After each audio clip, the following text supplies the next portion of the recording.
어제 민주당은 법사위에서 소위 김건희 상설특검법과 마약수사 외압 의혹 상설특검법을 강행 처리했습니다. 개원한 지 1년도 되지 않은 22대 국회에서 민주당이 자행한 119번째 상임위 일방 표결입니다. 이재명식 특검법은 위헌적인 독소조항을 유지하면서 이름만 바꾸는 용어 혼란 전술에 불과합니다.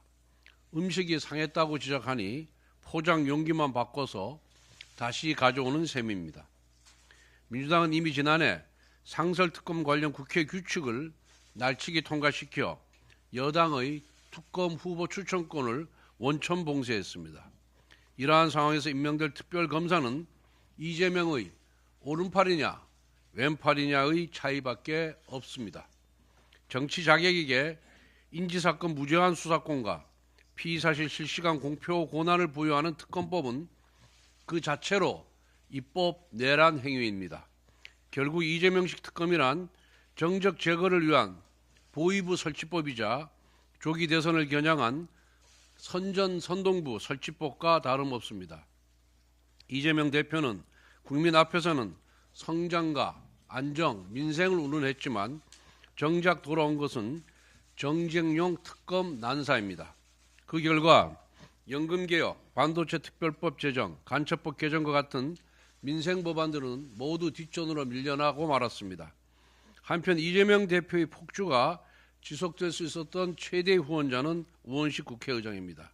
국회법과 관례를 모두 무시하고 오직 정략적 목적으로 일방 통과된 위헌 법률들을 꼬박꼬박 상정했기 때문입니다. 이미 당파적 의장의 대명사라는 오명을 남겼습니다. 부디 남은 임기 동안이라도 의장으로서의 책임을 보여주십시오. 위헌 특검법들을 상정하지 않는 것은 국민에 대한 최소한의 예의입니다. 국민의힘은 이재명 세력의 겁박과 기만에 단호히 맞서겠습니다. 목적과 내용, 그 과정까지 모두 위헌적인 이재명식 특검법 부결에 당론을 모으겠습니다. 어제 민주당의 이재명 대표가 최상목 대통령 권한대행을 향해 국민 누구나 직무유기 현행범으로 체포 가능하다. 몸조심하길 바란다며 공개적으로 협박을 했습니다.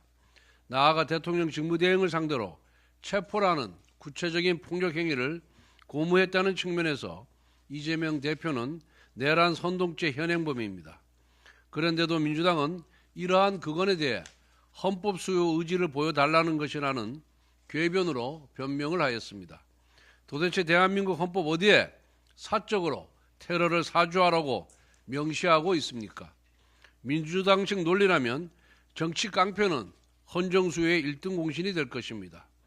무엇보다 내란 선동행위를 감싼 민주당 역시 내란 동조 세력이라는 것을 분명하게 인식하길 바랍니다. 또한 민주당은 이재명 대표의 협박 발언 당일 심야 의청을 열어 또다시 최상목 대행을 압박하는 탄핵 카드를 만지작거렸습니다. 사실상 탄핵 소추를 겁박하는 위력행위입니다. 지금 민주당은 29번 탄핵도 모자라 30번째 탄핵까지 운운하며 탄핵 도착증을 보이고 있습니다. 그리고 탄핵만으로는 분이 안 풀렸는지 테러 사주까지 하고 있습니다. 정치 집단의 가학적 행태가 극에 달했습니다. 그래서 민주당의 이념은 잘사니즘이 아니라 사디즘입니다. 한편 이재명 대표는 헌법재판소를 향해 대통령 탄핵 심판 선고가 납득할 만한 이유 없이 지연되고 있다고 주장했습니다. 그러나 진짜로 이유 없이 지연되는 것은 바로 본인의 선거법 위반 재판입니다. 현재 이재명 대표는 선거법 위반 항소심 판결을 앞두고 있습니다. 그동안 이 재판을 이사불명, 폐문부재와 같은 회개한 수법으로 지연시켰던 사람이 과연 무슨 염치로 신속한 재판을 압박한단 말입니까? 무엇보다 이재명 대표와 민주당은 최상목 대행에 대한 탄핵 언급을 완전히 중단해야 합니다. 국가의 경제, 외교, 안보 등 여러 위기를 맞고 있는 상황에서 권한대행의 대행까지 탄핵하면 위기와 혼란은 극에 달할 것입니다.